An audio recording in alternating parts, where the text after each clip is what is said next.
ভরসা করতে হবে আল্লাহর উপরে। আর বিপদ যত বড় পাহাড় সমান হয়ে আসুক, ধৈর্য অবলম্বন করতে হবে। ধৈর্য হচ্ছে মুমিনের সবচাইতে বড় গুণ। মুমিনের সবচাইতে বড় কোয়ালিটি কি? আমার বন্ধুগণ, কোরআনে কারিমে আল্লাহ রাব্বুল আলামিন গোটা বিশ্বের সমস্ত মুসলমানদের জন্য কোরআনে কারিমে আম্বিয়া আলাইহিস সালাম তাদের সবরের দৃষ্টান্তগুলি আল্লাহ নিজে তুলে ধরেছেন আমাদের ইবরতের জন্য, আমাদের শিখাবার জন্য, আমাদের সবক দেওয়ার জন্য। কোরআনে কারিম হযরত আইয়ুব আলাইহিস সালামের সবরের ঘটনা কোরআনে কারিম তুলে ধরেছে। হযরত আইয়ুব 18টি বছর পর্যন্ত রোগের মধ্যে পড়ে আছেন। এত অসুখ করেছে, এত রোগ, শরীর পচে গিয়েছে, গায়ে পোকা ধরেছে, দুর্গন্ধ হয়ে গিয়েছে, বিবিরা চলে গিয়েছে, ছেলে মেয়ে পাড়ার লোকেরা দূর দূর করে তাড়িয়ে দিয়েছে। এবার জঙ্গলের ভিতরে গিয়ে আশ্রয় নিয়েছেন। এমন অবস্থা হয়েছে, শরীর পচে পচে জিহ্বায় যখন পোকা ধরা শুরু করে দিল, হযরত আইয়ুব আলাইহিস সালাম তখন আল্লাহ রাব্বুল আলামিনের দরবারে এই প্রথমবারের মতো তিনি বললেন, রব্বুল আলামিন, আয় আল্লাহ তাআলা, সমস্ত শরীর জড়া জড়া হয়ে গিয়েছে, গায়ে পোকা ধরেছে, আমি কোনো কথা বলি নাই, আমি খামোশ থেকে জিকির আজগার করতেছিলাম। আয় আল্লাহ, এখন দেখি আমার জিহ্বায় পোকা ধরেছে, পোকা ধরা শুরু হয়েছে। আমার জিহ্বাটায় পোকা তুমি দয়া করে দিও না, কারণ আমার জিহ্বায় যদি পোকা হয়ে যায় তাহলে তোমার মতো আল্লাহর জিকির আমি কি দিয়া করব? আমার জিহ্বাটা তুমি দয়া করে ভালো রাখো।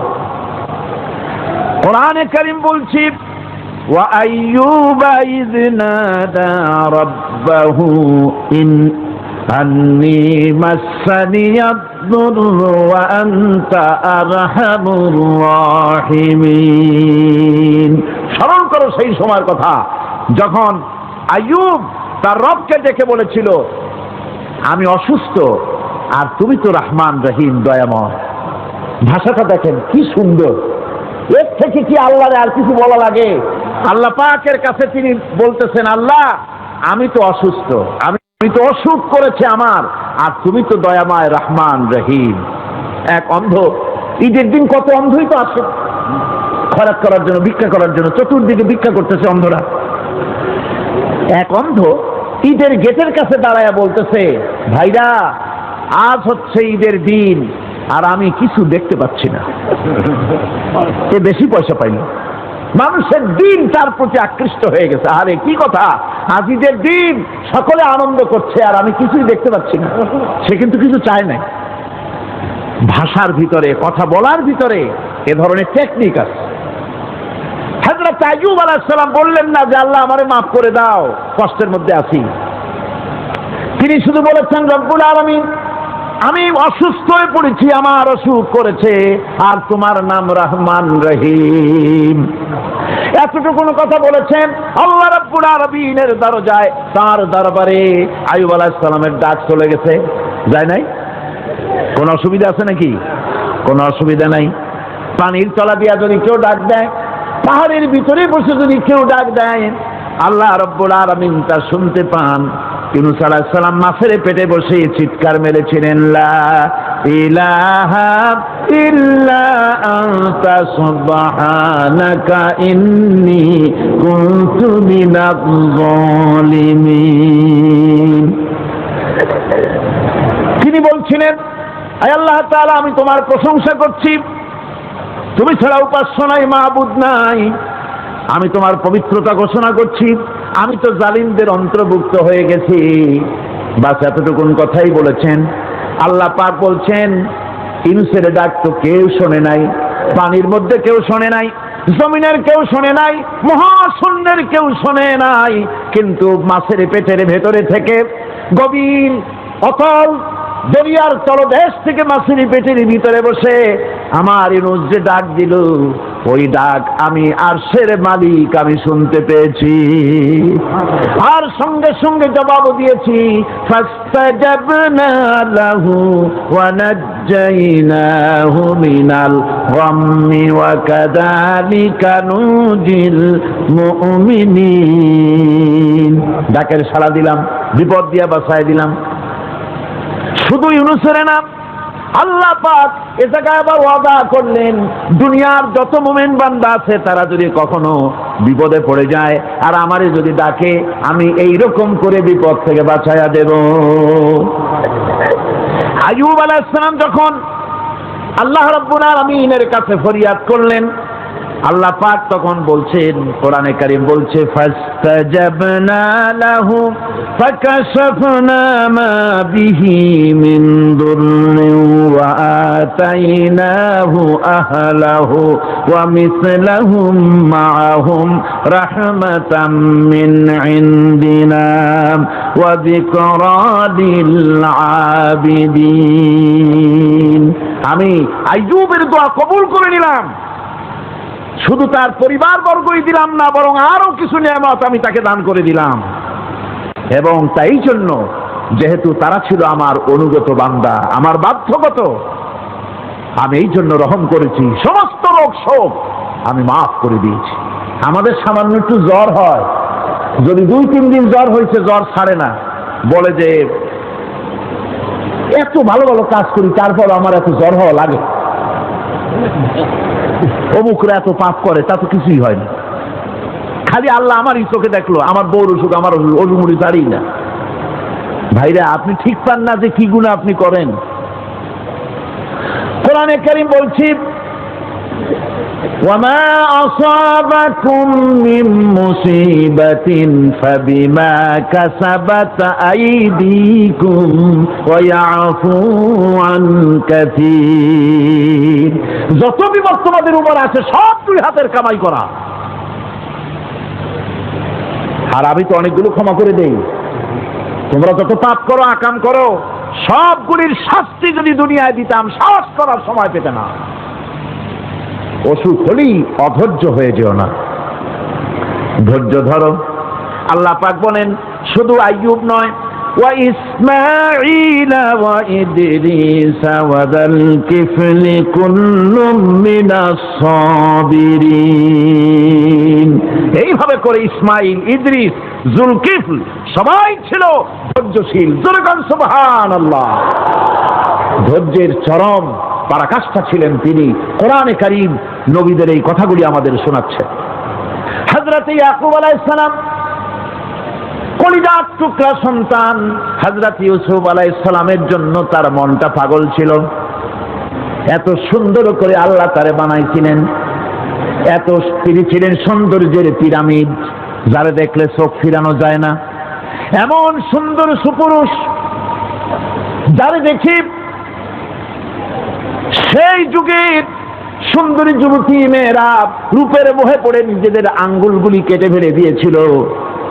রূপের মোহে এমন অবশ হয়ে গেছে, আঙ্গুল কেটেছে, হাত কেটেছে, টের পায় নাই। আবার ভুল বুঝবেন না, দুনিয়ার সেরা সুন্দর পুরুষ ইউসুফ আলাইহিস সালাম, তা কিন্তু রাসূলের চাইতে বেশি নয়। হযরত উম্মুল মুমিনিন আয়েশা রাদিয়াল্লাহু তাআলা আনহা, তিনি বলেছেন, যেই সব সুন্দরী রমণীরা ইউসুফ আলাইহিস সালামকে দেখে রূপের মোহে পড়ে নিজেদের আঙ্গুলগুলো কেটে ফেলেছিল, ওরা যদি আমার হাবিবকে দেখতো, ওরা যদি আল্লাহ রাসূলকে দেখতো, তাহলে হাত কাটতে কাটতে কোন ফাঁকেতে কলিজা কেটে ফেলে দিত, ওরা টের পেত না। আবার বন্ধুগণ, হযরত আইয়ুব আলাইহিস সালাম সন্তানের মায়া, অন্যান্য ভাইরা হিংসায় পড়ে গেল, তারা নিয়ে তাকে কুয়ায় ফেলে দিল। সেখান থেকে তারা একটা ছাগল বা কোনো পশু জবাহ করে তার রক্ত মাখাইয়া জামা এনে হাজির করে দিল। হযরত ইয়াকুব আলাইহিস সালামের সামনে, যে তারে নিয়ে খেলা করতে গিয়েছিলাম, আমরা খেলায় লিপ্ত ছিলাম, বাগে খাইয়া ফেলাইছে। এগুলি কি গপ্প? এগুলি কি কোরআন? আল্লাহ পাক শোনাচ্ছেন, বিশ্ববাসীকে শোনাইছেন। সূরা ইউসুফের চাইতে এত সুন্দর উপাখ্যান গোটা পৃথিবীতে আর নাই। সুবহানাল্লাহ। অনেকে ইউসুফ জুলাইখার কেসটা খুব মজা করে পড়ে, ফুর্তি করে, প্রেমের গল্প পড়ে। এটা কোনো প্রেমের গল্প নয়।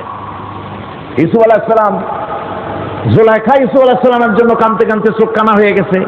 এরপর ইউসুফ আলাইহিস সালাম জুলাইখারে পাওয়ার জন্য পাগল হয়ে গেছে। নাউজুবিল্লাহ, এটা হয়নি কখনো। তিনি আল্লাহর পয়গম্বর, আর আল্লাহ কেমনে তারে বাঁচিয়েছেন? যখন জুলাইখা ঘরের ভিতরে সুন্দর করে যৌন উন্মাদনামূলক চিত্র অঙ্কিত করে ঘরের মধ্যে আটকায় দিয়েছে, তালা লাগায় দিয়েছে, আর নিজে যৌন উদ্দীপক কাপড় চোপড় পরেছে না পরার মতোই। সে যুগের সুন্দরী মেয়ে জুলাইখা। তার কুপ্রবৃত্তিকে চরিতার্থ করার জন্য আহ্বান করা হয়েছে। হযরত ইউসুফ আলাইহিস সালাম লক্ষ্য করে দেখলেন এমন জায়গা, এখান থেকে পালাবার তো পথ নাই, দরজা বন্ধ করে দিয়েছে। তিনি শুধু তখন কেবলমাত্র আল্লাহ রব্বুল আলামিনকে ভয় করলেন।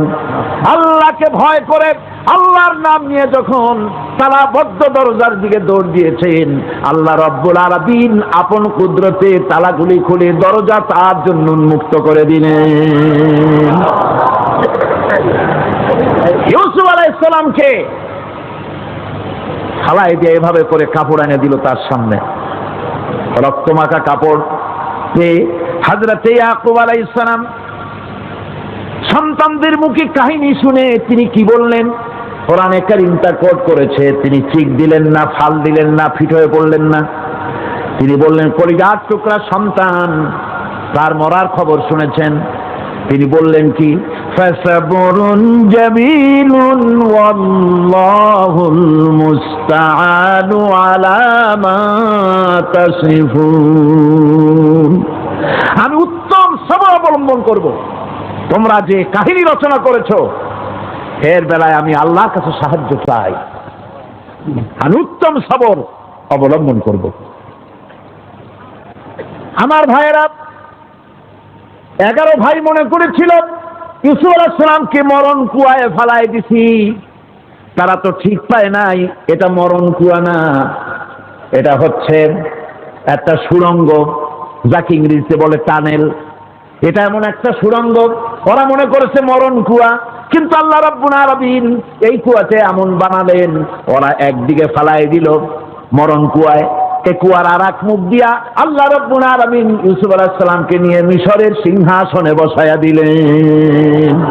এটা মরণ কুয়া নয়, এটা রাজ সিংহাসনে বসার সুড়ঙ্গ পথ।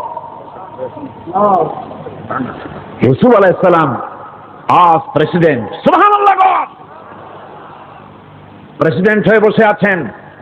ওদিকে কেনানে অভাব লেগে গেছে, সেখানকার মানুষেরা সাহায্য নিতে এসেছে, ওই 11 ভাইও আসছে। হযরত ইউসুফ আলাইহিস সালাম দেখি চিনে ফেলেছে, ওরা কিন্তু তখনও ঠিক পায় নাই। হযরত ইউসুফ আলাইহিস সালাম চিনে ফেলেছেন। এখন কি করা উচিত? সবগুলাকে ঠ্যাং উপরের দিকে উঠাইয়া তারপরে সমানে ধোলাই দেওয়া হইতে স্বাভাবিক ছিল, আমাদের মতো মানুষ হইলে, ঠিক কিনা? ঠিক তো বলবেনি, অভ্যাস তো এটাই। হযরত ইউসুফ আলাইহিস সালাম তাদের সামনে পরিচয় দিলেন।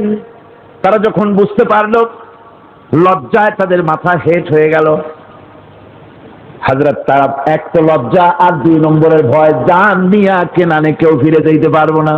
এখন অবস্থা হয়েছে যে জীবনই যায় নাকি এখানে। হযরত ইউসুফ আলাইহিস সালাম ভাইদের এই করুণ দুরবস্থা বুঝতে পারলেন, বুঝে চরম ধৈর্য ধরে তিনি কি বললেন? তিনি বললেন, লা তাসরিবা আলাইকুমুল ইয়াউম। ও ভাইরা, তোমাদের বিরুদ্ধে আমার কোনো ক্ষোভ নাই, দুঃখ নাই, বিদ্বেষ নাই, হিংসা নাই, আল্লাহর রাস্তায় মাফ করে দিলাম। সুবহানাল্লাহ। এর নাম পয়গম্বর। এর নাম কি? পয়গম্বর। কিসের লেনিন, কিসের মার্ক্স? জওয়ানেরা, ভুল পথে মানুষ চলেছিল, আলহামদুলিল্লাহ আল্লাহ এগুলারে ডাস্টবিনে ফেলায় দিচ্ছে। কারণ আলহামদুলিল্লাহ, আলহামদুলিল্লাহ। পয়গম্বর কারে বলে?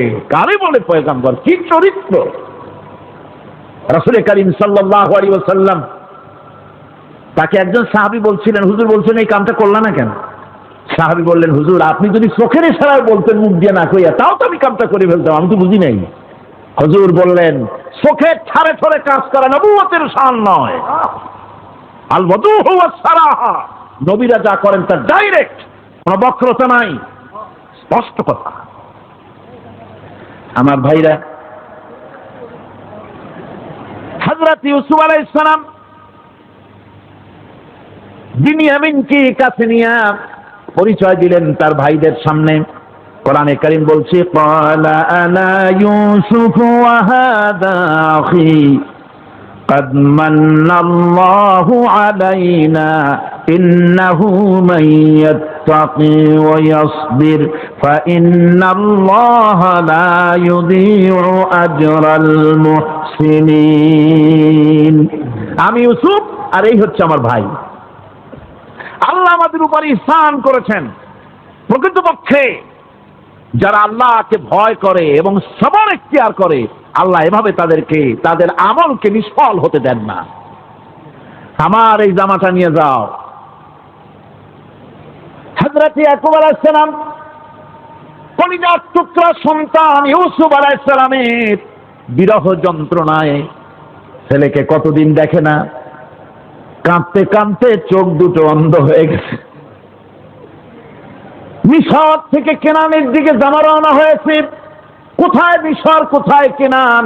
জামা যখন রওনা হয়ে গেছে, হযরত ইয়াকুব বলতেছেন, আমি যেন আমার ইউসুফের গন্ধ নাকে পেতেছি।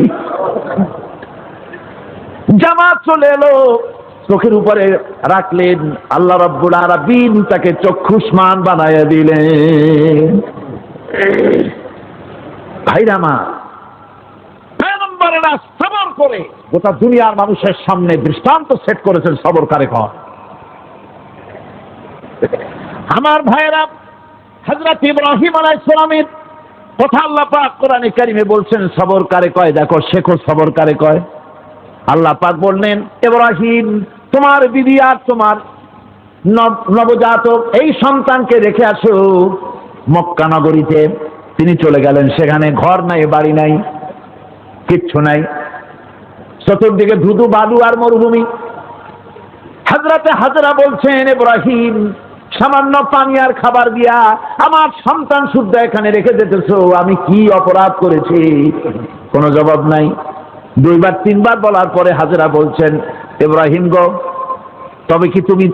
তবে কি আমার আল্লাহর হুকুম মতো আমারে রেখে যাচ্ছ নাকি? হযরত ইব্রাহিম আকাশের দিকে আঙ্গুল উঁচু করলেন। কথা বলবেন, বাক শক্তি বেরোচ্ছে না। 80 বছর বয়সের সময় একটা বাচ্চা আল্লাহ তারে দিচ্ছেন, আর এমন বাচ্চা পয়গম্বরের ছেলে, কি সুন্দর চেহারা, মরুভূমির উপরে ফালাই দিয়ে রওনা হয়ে যাচ্ছেন। মুখ দিয়া কথা সরছে না, আকাশের দিকে দেখালেন। হযরত হাজরা বুঝতে পারলেন। হযরত হাজরা বলেন, ইব্রাহিম কোনো চিন্তা নাই, নিশ্চিন্ত মনে বাড়ি ফিরে যাও। আমি আমার আল্লাহর উপরে এতটা ভরসা করি, আল্লাহর হুকুমে যদি আমার এখানে রেখে যেয়ে থাকো, ওই আল্লাহ পাক আমাকে আর আমার কলিজার টুকরা ইসমাইলকে পানিতে আর খাবারে মারবেন না, অবশ্যই তিনি ব্যবস্থা করবেন। ব্যবস্থা হয়ে গেল। হযরত ইসমাইল বড় হয়ে গেলেন। আল্লাহ পাক অর্ডার করলেন, জবাহ করো ছেলেকে। হযরত ইব্রাহিম আলাইহিস সালাম যখন জবাহের প্রস্তাব করলেন, হযরত ইসমাইল তা আপত্তি করছেন, বাবাজি আমার মায়ের আর আমাকে বাচ্চা অবস্থায় ফেলে গেলেন, খাবার দেন নাই, পড়ার দেন নাই, বছরের পর বছর আমাদের এখানে কাটলো, দেখতেও আসেন নাই, আজ আসছেন জবাহ দিতে। এটা কেমন কথা? কি ধরনের বাপ আপনি? এরকম বলছে নাকি? এরকম বলছে? হযরত ইব্রাহিম আলাইহিস সালাম প্রস্তাবটা কিভাবে পারলেন? আল্লাহ পাক কোরআনে কারিমের দৃষ্টান্ত রেখে দিয়েছেন। আল্লাহ পাক বলছেন, হযরত ইব্রাহিম ছেলেকে বললেন, ইয়া বুনাইয়া, ইয়া বুনাইয়া, হে আমার কলিজার টুকরা লাডলা, হে আমার কলিজার টুকরা সন্তান, ইন্নী আরা ফিল মানাম আন্নী আযবাহুক, আমি স্বপ্নে দেখছি আমি যেন তোমাকে জবাহ করতেছি। ফানজুর মাযা তারা, তোমার রায় কি বলো? আমি তো স্বপ্নে দেখছি যে আমি তোমার জবাহ করতেছি, এখন তোমার রায় কি, তোমার মত কি? হযরত ইসমাঈল আলাইহিস সালাম শুনিয়া দিলেন দৌড়, নাকি না? হযরত ইসমাঈল আলাইহিস সালাম ধৈর্যের প্রতীক, তিনি কি কথা বললেন? তার মুখের কথা কোরআন শরীফে আল্লাহ পাক উঠায় দিলেন। হযরত ইসমাঈল বললেন, ইয়া আবাতি ফাআল মা তু'মারু সাতাজিদুনি ইনশাআল্লাহু মিনাস সাবিরিন। হে আমার পিতা, আপনি যে ব্যাপারে আদিষ্ট হয়েছেন আপনি তা পালন করুন, অবশ্যই আমাকে ধৈর্যধারীদের মধ্যে পাওয়া যাবেন। সুবহানাল্লাহ। এক বর্ণনা এসেছে, হযরত ইসমাঈল বললেন, আব্বাজান, আমি ধৈর্যধারীদের ভিতরে আমারে পাবেন, তবে জবাহ করার আগে আমার হাত পাওটা একটু বেঁধে নেন, কারণ জবাহের যন্ত্রণায় আপনার গায়ে যদি আমার হাত পাও লেগে যায় তো বেয়াদবি হয়ে যেতে পারে। আর আমি মরে আমার জবাহ হয়ে যাওয়ার পর আমার রক্ত মাখা জামাটা নিয়া আমার মা হাজেরারে দিবেন, কারণ তাকে মা বলবার মতো আর তো কেউ নাই। হযরত ইব্রাহিম তাকে বাঁধবার জন্য প্রস্তুতি নিলেন। হযরত ইসমাঈল বলছেন, আব্বাজান বাঁধবেন না, বান্দার প্রয়োজন নাই। বলে, কেন? একবার বাঁধতে বললে আবার তুমি নিষেধ করছো কেন? ছেলে বলছেন, আব্বাজান বাঁধবো না এই জন্যে, হয়তো কিয়ামতেই প্রশ্ন উঠতে পারে যে আল্লাহর হুকুমে রাজি ছিল না বলে হাত পা ভাঙ্গা জবাহ করছে।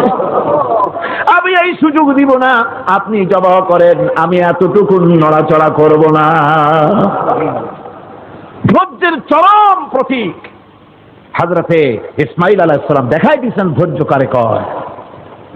আমার বন্ধুগণ, এই পৃথিবীর সবচাইতে ধৈর্যের বড় প্রতীক হতেছেন ইমামুল মুরসালিন, আশরাফুল আম্বিয়া, সাইয়্যিদুল মুরসালিন, জনাবে মুহাম্মাদুর রাসূলুল্লাহ সাল্লাল্লাহু আলাইহি ওয়াসাল্লাম। আমার বন্ধুগণ, সবচাইতে বড় ধৈর্যের প্রতীক তিনি। কাউকে একটা গালি দেন নাই জীবনে, কাউকে ঠাট্টা করেন নাই, কাউকে মারেন নাই, কারো মনে দুঃখ দেন নাই। তিনি দুঃখ পেয়েছেন, তিনি কাউকে দুঃখ দেন নাই। তিনি কষ্ট পেয়েছেন, কাউকে কষ্ট দেন নাই।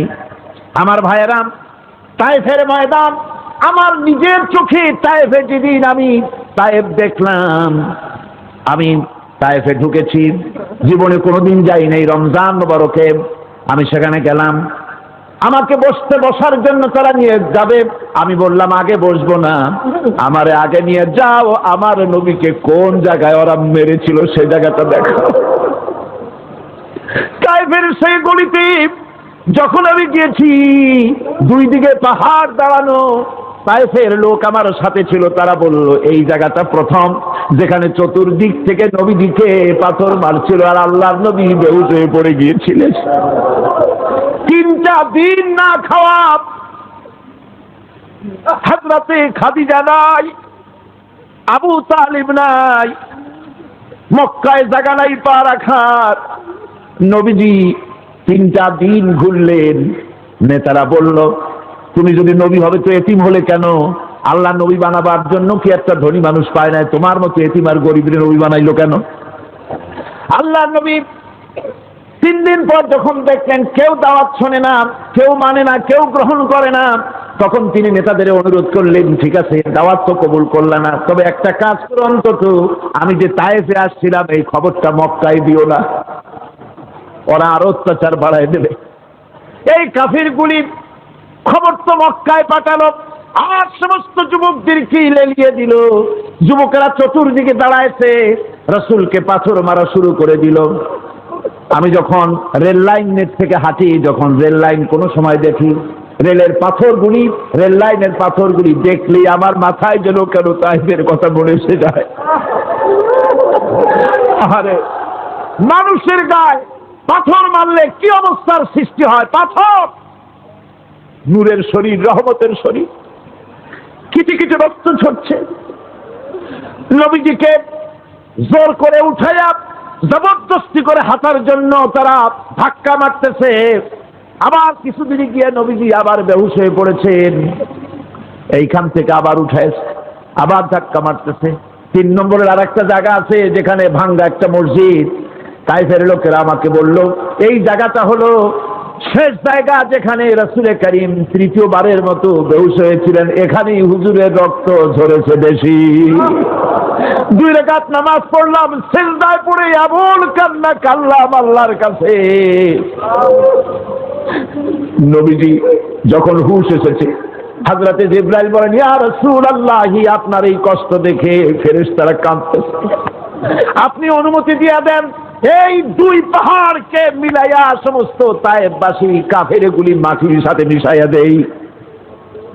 নবীজি বললেন, জিবরাইল, আমি যদি হুকুম করি আর আমার হুকুম মতো যদি এই কাম করো, একটা কাফেরও যদি না বাঁচে তাহলে কার মুখে পৌঁছাবো লা ইলাহা ইল্লাল্লাহু মুহাম্মাদুর রাসূলুল্লাহ। আমার ভাইরা, হুজুর সাল্লাল্লাহু আলাইহি ওয়াসাল্লাম উঠে বসলেন। এমন সময় হযরতে যায়েদ শরীরের রক্তগুলি মুছে দিতেছেন। হুজুর সাল্লাল্লাহু আলাইহি ওয়াসাল্লাম বসে দুইখানা হাত উত্তোলন করলেন। নবীজির চোখ থেকে পানি গড়ায় পড়তেছে। আরে কেউ নাই, আল্লাহ ছাড়া কেউ নাই সাহায্য করার। নবীজি হাত তুলে মোনাজাত করতেছেন, চোখ দিয়া পানি পড়ে দাড়ি ভিজে পড়তেছে, গায়ে দিয়া রক্ত ঝরতেছে। নবীজি কি দোয়াটা করলেন? বদদোয়া করলেন না, গজব দিতে বললেন না। নবীজি দোয়া করলেন, রব্বুল আলামিন, এই তায়েফের লোকেরা আজকে আমার সাথে যে ব্যবহারটা করেছে, ওরা বোঝে নাই যে আমি তোমার নবী, ওরা বোঝে নাই যে আমি তোমার রাসূল, না বুঝে আমার উপরে যে অত্যাচারটা করলো, আল্লাহ তুমি এই জন্য রাগ করে এই তায়েফে তুমি গজব দিও না। আল্লাহ পাক পরবর্তী সময় হুজুরকে স্মরণ করাই দিলেন, ওয়া মা আরসালনাকা ইল্লা রাহমাতাল লিল আলামিন। ও নবী, আপনি হচ্ছেন আমার সমস্ত সৃষ্টি জগতের জন্য, আপনি আমার রহমত, আমার গোটা বিশ্বের জন্য আপনার, আমার সৃষ্টি জগতের জন্য আপনি আমার করুণা। একটা লোক রাসূলের এই কষ্ট দেখে বাগান থেকে এক গ্লাস আঙ্গুরের শরবত এনে হাজির করেছে। এত কষ্টের পর 3 দিনের না খাওয়া আঙ্গুরের একটা শরবত পাইয়া হুজুর খুব খুশি হলেন। শরবত গ্লাস পান করে হুজুর বলছেন, তোমার নাম না আফতাস? তিনি বলছেন, হ্যাঁ হুজুর, আমার নাম আফতাস। তোমার বাড়ি না ইউনূস আলাইহিস সালামের গ্রামে? বলে, হ্যাঁ, আমার বাড়ি সেই গ্রামে। তা আপনি কি করে জানলেন আমার নাম আফতাস আর আমার বাড়ি ইউনূস আলাইহিস সালামের গ্রামে? আপনি জানলেন কি করে? হুজুর বললেন, আমি নবী, হযরত ইউনূস নবী, একজন নবীর খবর আর একজন নবীর কাছে থাকে। রাসূল করিম সাল্লাল্লাহু আলাইহি ওয়াসাল্লাম সবর ইখতিয়ার করেছিলেন, ধৈর্য অবলম্বন করেছিলেন, আর আল্লাহ পাক তাকে নির্দেশ করেছেন, সবর করো। ওয়াত্তাবি' মা ইউহা ইলাইকা ওয়াসবির হাত্তা ইয়াহকুমাল্লাহ। তুমি কেবল সেই জিনিসের অনুসরণ করো যা আমি তোমার প্রতি অবতীর্ণ করেছি। আমি আপনার উপরে যেটা অবতীর্ণ করেছি ওটার অনুসরণ করুন, আর সবর ইখতিয়ার করুন যতক্ষণ না আল্লাহর পক্ষ থেকে চূড়ান্ত ফয়সালা না আসে। ধৈর্য ধরুন, ধৈর্য ধরুন। আমার ভাইরা, কাফেরদের নির্যাতনের মোকাবেলায় আল্লাহ পাক তার হাবিবকে সান্ত্বনা দিয়েছেন। যখন কাফেররা নির্যাতন করতেছে, হারে হযরতে বেলাল নির্যাতিত, হযরতে সুমাইয়া নির্যাতিতা, হযরতে খাব্বাব, হযরতে খুবাইব, হযরতে আম্মার রিদওয়ানুল্লাহি তাআলা আলাইহিম আজমাইন, এত মার হতেছে। হযরত ওমর হযরতে খাব্বাব রাদিয়াল্লাহু তাআলা আনহুকে খোলা গায়ে দেখে বলছিলেন, খাব্বাব রে, তোমার পিঠে এত গর্ত কেন? এত গর্তওয়ালা পিঠ তো আমি মানুষের দেখি নাই, এত চিকুন কোমরওয়ালা মানুষও তো দেখি নাই। তিনি বলেছেন, ওমর, তুমি কি ভুলে গেছো? ইসলাম কবুল করার অপরাধী কাফির বেঈমানেরা আগুন জ্বালায়া আংটা আগুনের উপরে আমাকে চিৎ করে শোয়াছে। আমি যেন নড়াচড়া করতে না পারি সেজন্য আমার বুকের উপরে পাথর চাপা দিয়ে রেখেছিল। গায়ের চর্বি আর রক্ত গলে গলে পড়ে আগুন নিভেছে, আর আগুন গোস্ত পুড়ে যে পিঠের মধ্যে প্রবেশ করেছিল আজও পর্যন্ত পিঠের সেই গর্ত সেরে যায় নাই। এভাবে অত্যাচার হচ্ছিল সাহাবীদের উপর।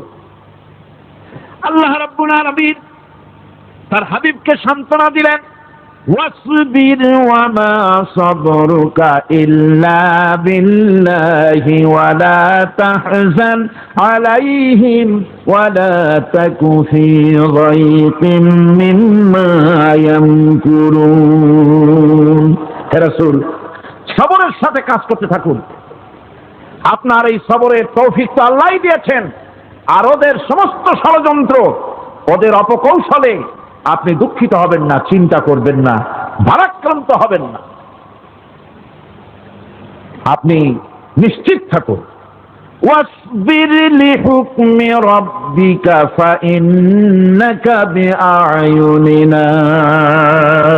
হে নবী, আপনার রবের চূড়ান্ত ফয়সালা আসা পর্যন্ত ধৈর্য ধারণ করুন। আপনি তো আমার চোখের সামনে। সুবহানাল্লাহ, সুবহানাল্লাহ। আপনি আমার চোখের সামনে। কে আপনাকে কি করবে আমি দেখবো না? সুবহানাল্লাহ।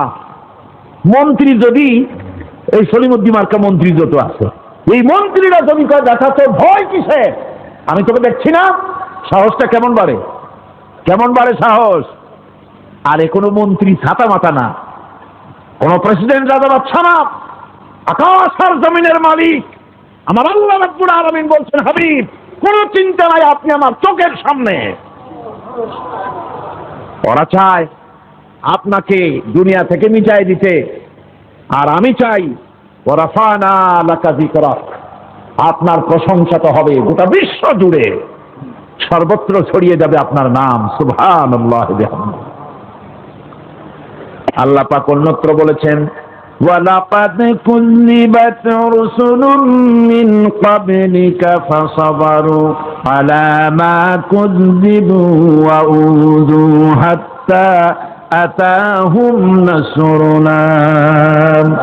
হে মুহাম্মদ সাল্লাল্লাহু আলাইহি ওয়াসাল্লাম, আপনার পূর্বে অসংখ্য নবী রাসূল এই পৃথিবীতে আসছে এবং জুলুম আর নির্যাতনের শিকার তারা হয়েছেন।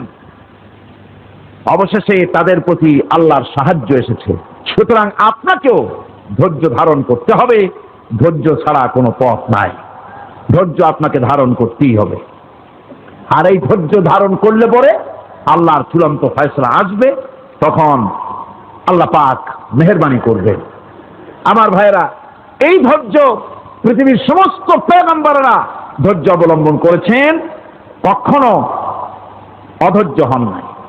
দিন কায়েমের সংগ্রামে নবী রাসূলগণ দারুণ ভাবে সবর ইখতিয়ার করেছেন। বৃদ্ধবাদীদের সকল রকমের নির্যাতন, অপকৌশল, ষড়যন্ত্র, এই সব কিছু মোকাবেলা করেছেন ধৈর্যের নীতি অবলম্বন করি। কখনো ধৈর্যচ্যুতি তাদের মধ্যে ঘটেনি, বরং আল্লাহ রাব্বুল আলামিন তাদের প্রতি সন্তুষ্ট হয়েছেন। যারা এই ধৈর্য ধরেছেন তাদের উপরে সন্তুষ্ট হয়ে আল্লাহ রাব্বুল আলামিন বলেছেন, ওয়া কাআইয়্যিম মিন নাবিয়্যিন কাতালা মাআহু রিব্বিয়ুনা কাসীর। এর আগে অনেক নবী এসেছিলেন যাদের সাথে বহু আল্লাহওয়ালা লোক লড়াই করেছেন।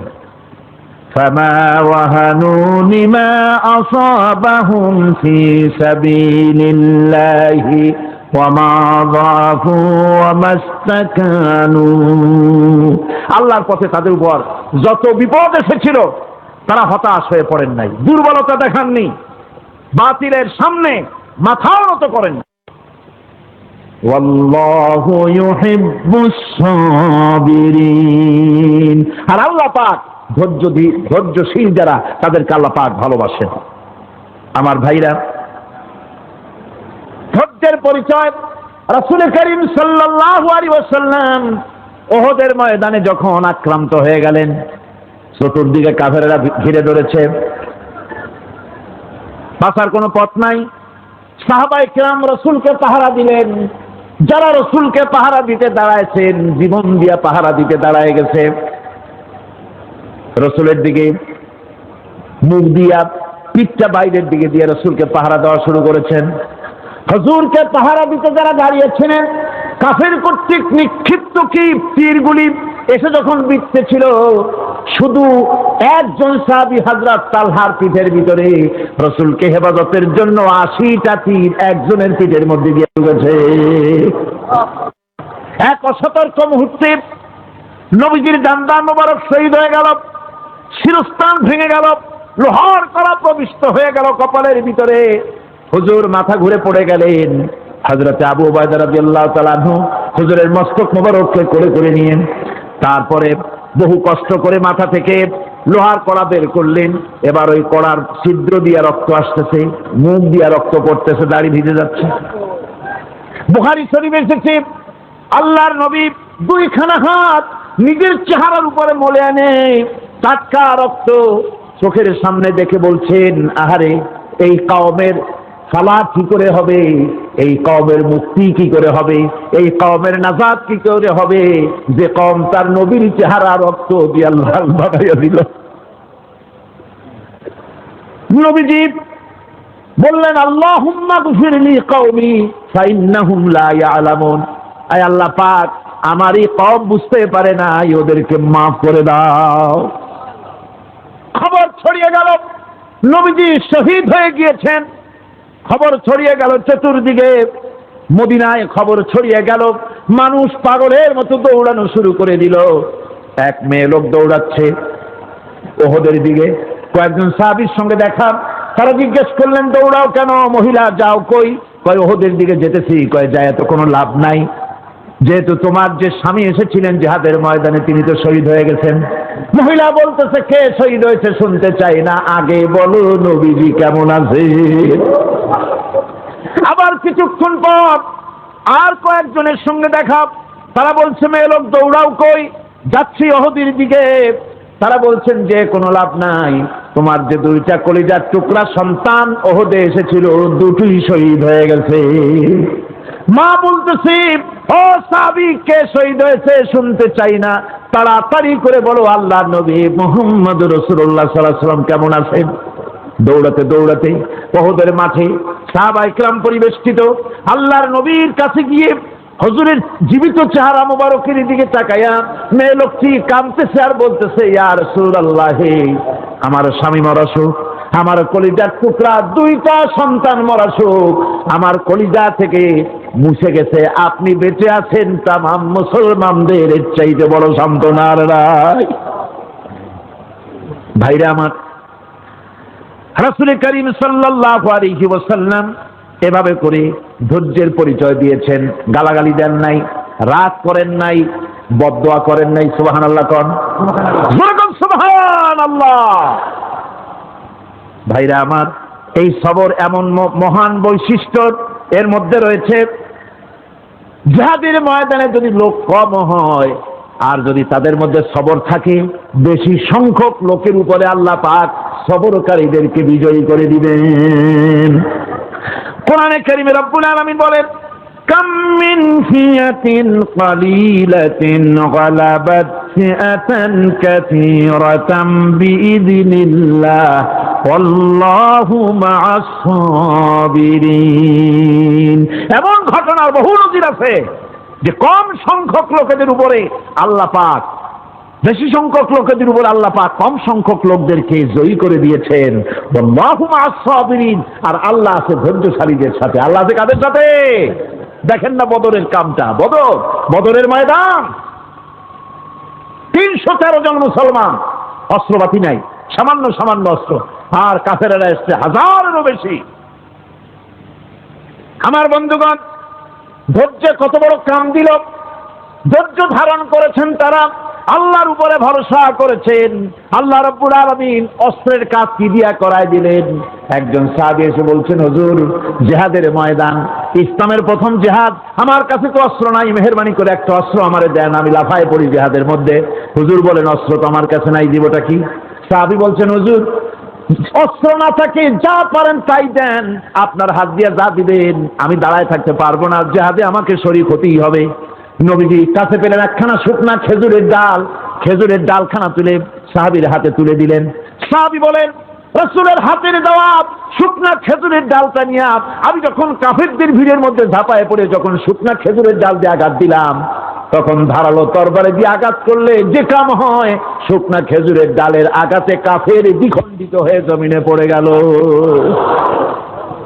ভাইরা আমার, আল্লাহ রাব্বুল আলামিন সবর যারা করে, সংখ্যা যদি কম হয় আল্লাহ পাক তাদেরকে বিজয়ী করে দেবেন, এই ওয়াদা আল্লাহ রাব্বুল আলামিন করেছেন। এই সবরের গুণ ছাড়া জান্নাতেও প্রবেশ করা যাবে না, সবর যদি না থাকে বেহেশতে যাওয়া যাবে না। ভালো করে মনে রাখেন, আল্লাহ পাক বলছেন, আম্মা হাসিবতুম আন تدخلوا الجنة ولما يعلم الله الذين جاهدوا منكم ويعلم الصابرين। তোমরা কি মনে করেছো এমনি বেহেশতে চলে যাবা? এটা কি মামু বাড়ির আবদার নাকি? এমনি বেহেশতে চলে যাবা? অথচ আল্লাহ রাব্বুল আলামিন এখনো দেখেন নেননি যে তোমাদের মধ্যে কারা জিহাদ করতে প্রস্তুত, কারা তোমাদের মধ্যে জিহাদ করে জান দেওয়ার জন্য প্রস্তুত, আর কারা ধৈর্যধারী, এটা তো আল্লাহ এখনো দেখে নেন নাই। সুতরাং হক এবং বাতিলের সংগ্রামে লিপ্ত হতে হবে। আল্লাহ দেখতে চান কারা জীবন দিতে চায়। সুতরাং ইসলামী আন্দোলনে যারা শরীক হবে তাদের বিপদ এবং মুসিবত দিয়ে আল্লাহ রাব্বুল আলামিন তাদের সাহসিকতা এবং ধৈর্যের পরীক্ষা নিবেন। কোরআনে কারীম বলছে, وَلَنَبْلُوَنَّكُمْ حَتَّى نَعْلَمَ الْمُجَاهِدِينَ مِنكُمْ وَالصَّابِرِينَ وَنَبْلُوَ أَخْبَارَكُمْ। অবশ্যই আমি তোমাদেরকে পরীক্ষার সম্মুখীন করব, আর তোমাদের মধ্যে সত্যিকার মুজাহিদ দৃঢ়তা অবলম্বনকারী কারা আমি তা দেখব। এটা যেন আমি দেখে নিতে পারি, সেই জন্য আমি বিপদ এবং মুসিবতের মধ্যে তোমাদের ফেলবো। ধৈর্যধারীদের উপরে আমার রহমত অবশ্যই থাকবে। সবর এমন এক সম্পদ যা ধারণ করলে পরে আল্লাহ রাব্বুল আলামিন রাষ্ট্রীয় ক্ষমতা দান করে দেন। কোন সুবহানাল্লাহ, জোরে কোন সুবহানাল্লাহ। ধৈর্য ধারণ করলে আল্লাহ রাষ্ট্রের মতো বিরাট নিয়ামত আল্লাহ হাতে তুলে দিবেন।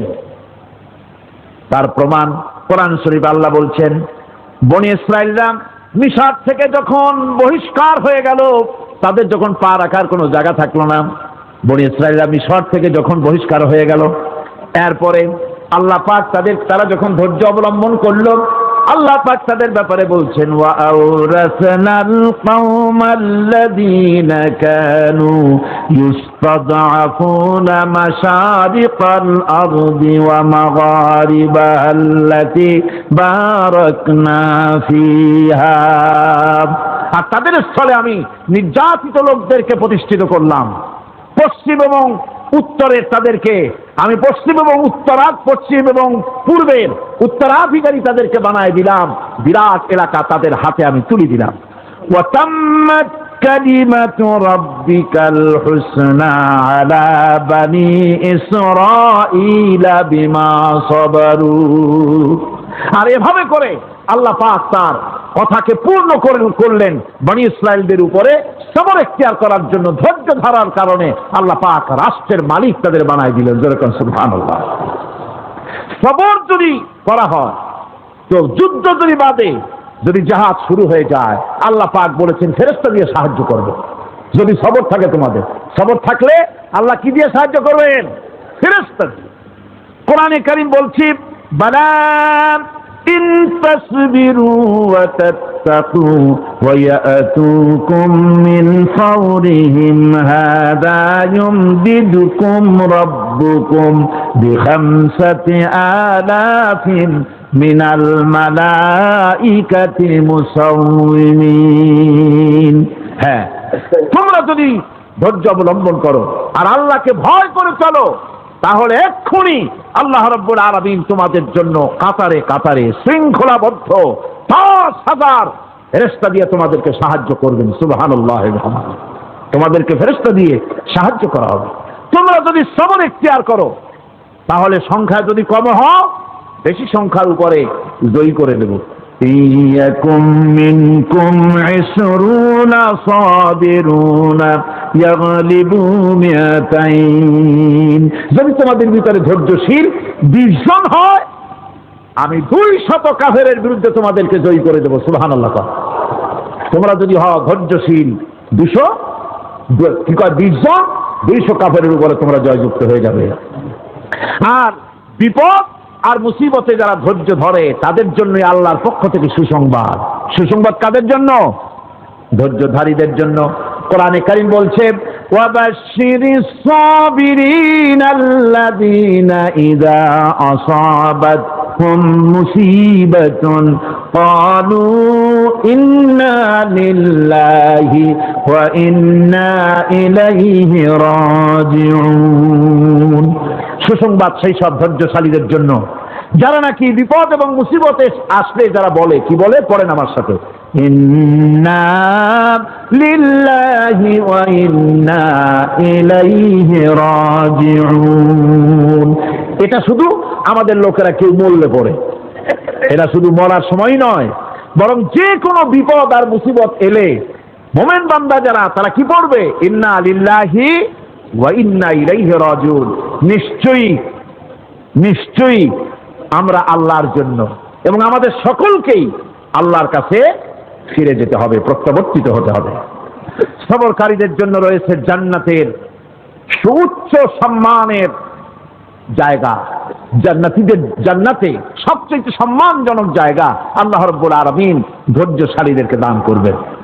কোরআনে কারীম বলছেন, উলাইকা ইউজসাউনাল গুরফাতা বিমা সাবারু ওয়া ইউলাক্কাউনা ফিহা তাহিয়াতাও ওয়া সালামা।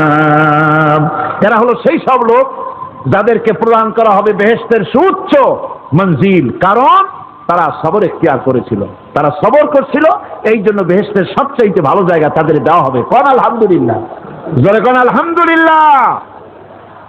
এবং জান্নাতে সবরকারীদেরকে সম্বর্ধনা দেওয়া হবে, সম্বর্ধনা দেওয়া হবে। খালিদিনা ফিহা হাসনাত মুস্তাকাররান ওয়া মুকামা। চিরদিন তারা জান্নাতের ভেতরে বসবাস করবে এবং কতই না সুন্দর, কতই না উত্তম জায়গা সবরকারীদের জন্য আল্লাহ বেহেশতের মধ্যে রেখে যাবেন। জান্নাতে প্রবেশ করার সাথে সাথে চতুর্দিক থেকে ফেরেশতারা ছুটে আসবে সবরকারীদের জন্য। ওয়াল মালাইকাতু ইয়াদখুলুনা আলাইহিম মিন কুল্লি বাব। চতুর্দিক থেকে ফেরেশতারা তাদেরকে ইস্তেকবাল করবে, কি বলবে, সালামুন আলাইকুম বিমা সাবারতুম ফানি'মা উকবাদ-দার। তোমাদের প্রতি শান্তি বর্ষিত হোক, কারণ তোমরা পৃথিবীতে সবর অবলম্বন করেছিল। কতই না উত্তম জায়গা, কতই না সুন্দর জায়গা আল্লাহ রাব্বুল আলামিন সবরের বিনিময় তোমাদেরকে দান করেছেন। সুতরাং এই সবর হচ্ছে মুসলমানদের জন্য সবচেয়ে বড় নিয়ামত। আজ আমার তো মনে হয় পৃথিবীতে মুসলমানরাই সবচেয়ে বেসবর। ট্রেনে যাবে, বসা নিয়ে বেসবর, টিকিট নিয়ে বেসবর, বাসের মধ্যে বেসবর, বাজারে যাবে বেসবর, স্কুলে যাবে বেসবর, যেখানে যান সব জায়গায় আমরা বেশি অধৈর্য, ঠিক কিনা কর? সামান্য সামান্য জিনিস নিয়ে ঝগড়া করা, মারামারি করা, এই হচ্ছে আমাদের ট্র্যাডিশন। ধৈর্য অবলম্বন করতে হবে জীবনের সকল ক্ষেত্রে, এই ধৈর্য আমাদেরকে রক্ষা করতে হবে। এই ধরনের ধৈর্য যদি আমরা অবলম্বন করতে পারি, তাহলে আল্লাহ পাক বলছেন, উলাইকাল্লাযীনা সাদাকু ওয়া উলাইকা হুমুল মুত্তাকুন। এরাই হলো ঈমানের দাবিতে সত্যবাদী। কোন আলহামদুলিল্লাহ। কারা কারা? না না, শুধু সবরকারী না, না, এই যে 10টা পয়েন্ট বলা হলো, কয়টা পয়েন্ট বলা হয়েছে? 10টি পয়েন্ট। সেই 10টি পয়েন্ট যারা পালন করবে এরা হলো ঈমানের দাবিতে সত্যবাদী, আর এরাই হচ্ছে প্রকৃতপক্ষের মুত্তাকি। আমরা মুত্তাকি বুঝি দাঁতে ছাতা, দাড়ি দাড়ি আশ্রয় না, জাব্বা জুব্বা গায়ে দিয়ে কোনো জায়গায় পড়ে থাকে, এটা বড় মুত্তাকি, খুব পরহেজগার। সালাত চট্টর যদি পড়ে তাহলে তো আরো বড় পরহেজগার। জি, আর যদি কাপড় চোপড় মোটেও না থাকে তাহলে তো খাজা বাবা হয়ে গেল। আর আল্লাহ বলছে মুত্তাকি কারে কয়, শোনো, এরে কয় মুত্তাকি যাদের মধ্যে এই 10টা গুণ আছে।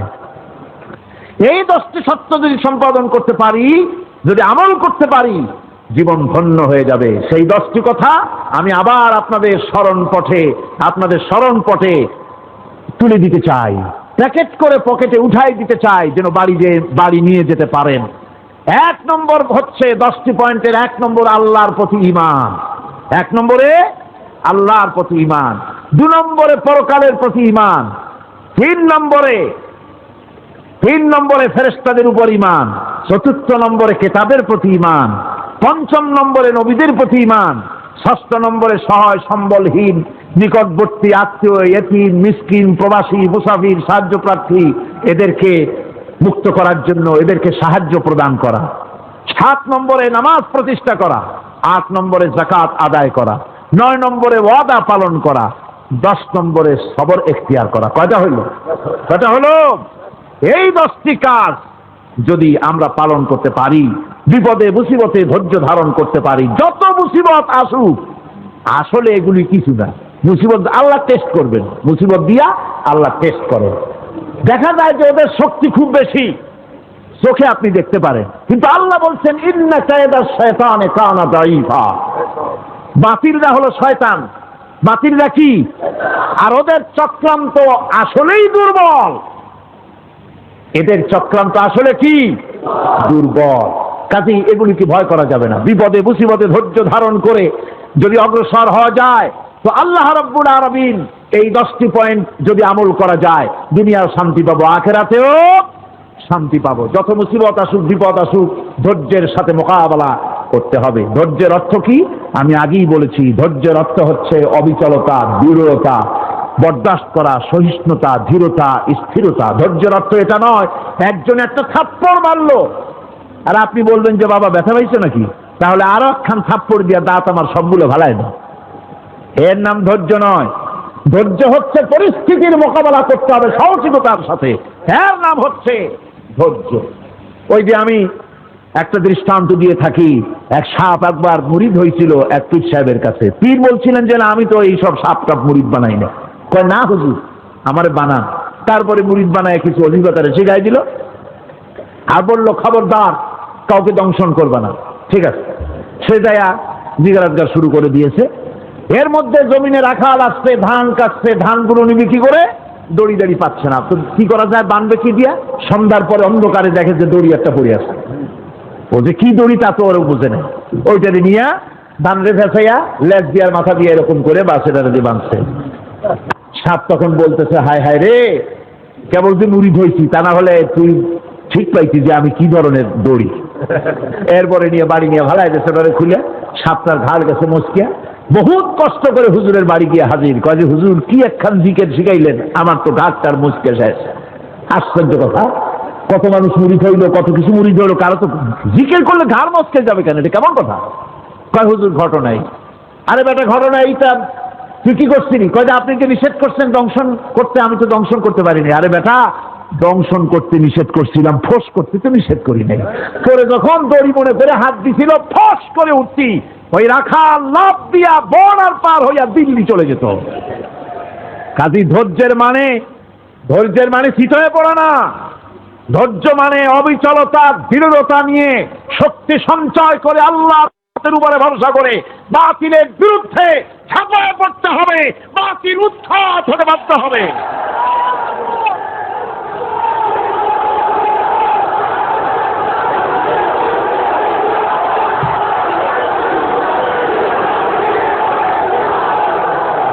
ভাইরা আমার,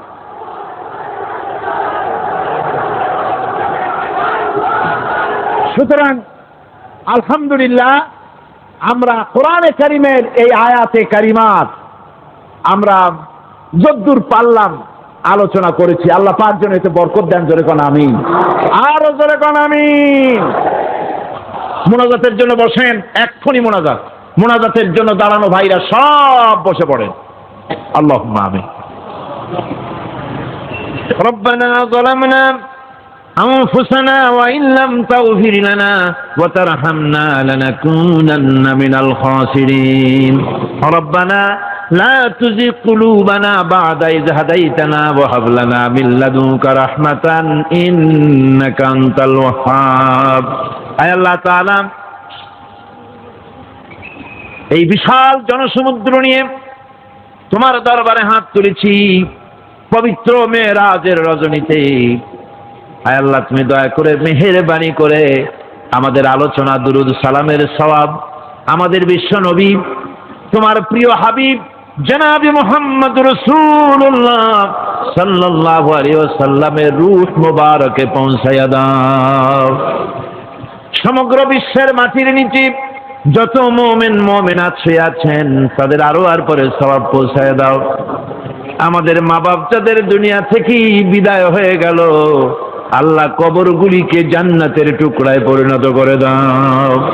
রব্বির হামহুমা কামা রব্বায়ানি সগীরা। পড়েন সবাই, রব্বির হামহুমা কামা রব্বায়ানি সগীরা। হে আল্লাহ তাআলা, বহু মানুষ দোয়া চেয়েছি, কতজনের কত কষ্ট, কেউ হসপিটালে আছে, কারো অপারেশন হবে, কেউ বা মরে গেছে, কেউ বা মামলা মোকদ্দমায় আছে, কেউ বা পারিবারিক অশান্তিতে আছে। আল্লাহ দিনই যেই নিয়তে দোয়া চেয়েছে মেহেরবানি করে সেই নেক নিয়ত তোমার দরবারে কবুল করে নাও। বিপদগ্রস্ত লোকগুলিরে বিপদ থেকে বাঁচাইয়া দাও। আয় আল্লাহ রাব্বুল আলামিন, এই মাহফিলে লক্ষ লক্ষ জনতা সমুদ্রের ঢেউর মতো চতুর্দিক থেকে আসতে থাকে। তুমি আর তোমার কোরআন আর তোমার রসুল ছাড়া কোনো স্বার্থ কারো মনে নাই। কাউরে রিক্সা ভাড়া দেওয়া হয় না, ট্রাক ভাড়া, বাস ভাড়া কাউকে দেওয়া হয় না, এক লোকমা খানাও এখানে পায় না, তাবাররুক বা সিন্নি বিতরণও হয় না। আয় আল্লাহ, নিঃস্বার্থ ভাবে এই লোকগুলি যাতায়াত করে। আল্লাহ তোমার কোরআনের বরকতে সকলকে তুমি গুনাহ মুক্ত করে দাও। আয় আল্লাহ তাআলা, যাতায়াত আসান করে দিও, যাতায়াতের পথে কারো যেন কোনো বিপদ না হয়ে যায়। আয় আল্লাহ তাআলা, বাড়ি ঘর ফালায় আসে, বাড়ি ঘর তোমার ফেরেশতা দিয়ে তুমি হেফাজত করো। রব্বুল আলামিন, মা বোনেরাও কষ্ট করে আসে, আল্লাহ তুমি দয়া করে এ মাহফিলে যারা শরীক হয়, এ মাহফিলে কোরআনের মাহফিলে শরীক হওয়ার কারণে তোমার কাছে একটা দাবি করি। দাবিটা হলো, মেহেরবানি করে সব মানুষকে তোমার কাবা ঘর দেখাও। যারা উপস্থিত হয়েছে সকলকে তোমার হাবিবের রওজায় গিয়া সালাম দেওয়ার তৌফিক দাও। রব্বানা তাকাব্বাল মিন্না ইন্নাকা আনতাস সামিউল আলিম وتب علينا إنك أنت التواب الرحيم سبحان ربك رب العزة عما يصفون سلام على المرسلين الحمد لله رب العالمين واجعل آخر كلمتنا عند الموت لا إله إلا الله محمد رسول الله السلام عليكم ورحمة الله। অনাটনে, বিপদে মুসিবতে আর হক আর বাতিলের সংঘর্ষ চলাকালীন ধৈর্য ধারণ করা, এটা হলো সবচাইতে একটা বড় কোয়ালিটি। কোরআনে কারিমে সবর শব্দটি সবচাইতে বেশি ব্যবহার করা হয়েছে। সর্বাধিক ব্যবহৃত শব্দ কোনটি? সবর। সবর আরবি একটি মৌলিক শব্দ, এমন একটি মৌলিক শব্দ যার তাৎপর্য অন্য কোন ভাষা দিয়া সবরটা বললে যেমন বোঝানো যায়, অন্য কোন ভাষা দিয়া এটার অর্থ করে এটার হক আদায় করা সম্ভব না। আর এই সবর কোরআনে কারিমে বিভিন্ন জায়গায় বিভিন্ন অর্থে ব্যবহার হয়েছে। যেমন সবর শব্দের অর্থ হচ্ছে অবিচলতা, বাংলায় যা বোঝানো যায়। সবর শব্দের অর্থ হচ্ছে অবিচলতা, দৃঢ়তা, সহিষ্ণুতা, মন মেজাজের সমতা, ধীরতা, স্থিরতা, কষ্ট সহিষ্ণুতা, বরদাস্ত করা। এগুলি এই সবরের এই শব্দ, এই অর্থগুলি কোরআনে কারিমের বিভিন্ন জায়গায় বিভিন্ন রকম এটাকে ব্যবহার করা হয়েছে। সবর একটি মৌলিক মানবীয় গুণ। এই গুণ যার মধ্যে আছে সে তার নৈতিকতার শীর্ষে পৌঁছে যেতে পারে। আর এই গুণটি যার মধ্যে অভাব, এই সবর যার ভিতরে নাই, সে মানুষের পর্যায়ে পড়ে না। যত অসুবিধা, যত কষ্ট, যত রকমের বিপদ মুসিবত, যত রকমের অসুবিধার সৃষ্টি হয়, তার মূলীভূত কারণ হচ্ছে ধৈর্যের অভাব, সবরের অভাব। দুনিয়ার সমস্ত নবী রাসূলগণ সবর অবলম্বন করেছেন। তারা ছিলেন সবরের মূর্ত প্রতীক। সবর কাকে বলে দুনিয়াবাসীকে তারা তা দেখিয়ে দিয়েছেন। নিজ নিজ কওমের কাছ থেকে যখন কওমের কাছে নবীরা দাওয়াত দিয়েছেন, ইসলামের দ্বীনের দাওয়াত দিয়েছেন, তখনই সমাজপতিরা রাষ্ট্রশক্তি তাদের উপরে, নবীদের উপরে ভেঙে পড়েছে, অত্যাচার করেছে। আল্লাহর পয়গম্বরেরা এই সমস্ত অত্যাচারের মোকাবেলায় চরম ধৈর্যের পরিচয় দিয়েছেন। কোরআনে কারিমে উল্লেখ করা হয়েছে অত্যাচারের মোকাবেলায় আম্বিয়া কেরাম যা বলেছেন সেটা হলো এই: ওয়ামা লানা আল্লা নাতাওয়াক্কালা আলাল্লাহি ওয়া ক্বাদ হাদানা সুবুলানা। আল্লাহ পাক বলেন, পয়গম্বররা বলেছেন আমরা আল্লাহর উপরে ভরসা করব না, তো কার উপরে ভরসা করব? তিনি তো আমাদেরকে সঠিক পথ দেখিয়েছেন, সঠিক রাস্তা আমাদের দেখিয়েছেন, সুতরাং তার উপরেই তো আমরা ভরসা করব।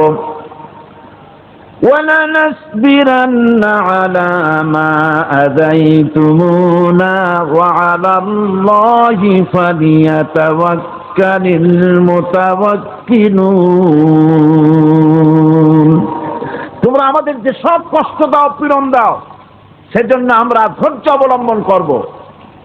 তোমরা আমাদেরকে কষ্ট দিচ্ছ, আমরা ধৈর্য অবলম্বন করব আর ভরসা করব কেবলমাত্র তার উপরে যে আল্লাহ রাব্বুল আলামিন আমাদেরকে নবী করে পাঠিয়েছেন। সেই ভরসা করতে হলে সেই আল্লাহর উপরেই তো ভরসা করা উচিত। আমরা সেই আল্লাহর উপরে ভরসা করে আছি। তোমাদের যত খুশি আমাদের বিরুদ্ধে ষড়যন্ত্র করো, আমাদেরকে অত্যাচার করো। কোরআনে কারিমে হযরত হুদ আলাইহিস সালামের ঘটনা আল্লাহ রাব্বুল আলামিন এভাবে এনেছেন। তামাম এলাকার মানুষ তার বিরুদ্ধে ক্ষিপ্ত হয়ে গিয়েছে। সমাজের লোক, রাষ্ট্রশক্তি হযরত হুদ আলাইহিস সালামের উপর অত্যাচারের পাহাড় ভেঙে দিয়েছে। হযরত হুদ আলাইহিস সালাম একা মানুষ, সমাজের রাষ্ট্রশক্তির এই দুর্বিসন্ধির ষড়যন্ত্রের চ্যালেঞ্জ তিনি গ্রহণ করলেন। আর তিনি বললেন, তিনি যেটা বললেন আল্লাহ পাক কোরআনে তা কোট করে দিলেন। দুনিয়ার সমস্ত ইসলামী আন্দোলনের কর্মীদের জন্য আল্লাহ পাক কোট করে দিলেন, সমস্ত মুমিনদের জন্য তা উল্লেখ করলেন। হুদ আলাইহিস সালাম তিনি জাতিকে বললেন, ফাকিদুনি জামিআন সুম্মা লা তুনদিরুন। তোমাদের যত ক্ষমতা আছে সমস্ত ক্ষমতা নিয়ে আমার বিরুদ্ধে তোমরা ষড়যন্ত্র করো, আর আমাকে এতটুকুনো অবকাশ দিও না। আমি সেই আল্লাহ রাব্বুল আলামিনের উপরে ভরসা করেছি যার কুদরতি হাতের ভিতরে আমার জান, আর গোটা পৃথিবীর সমস্ত প্রাণীর জান যার কুদরতি হাতের মধ্যে।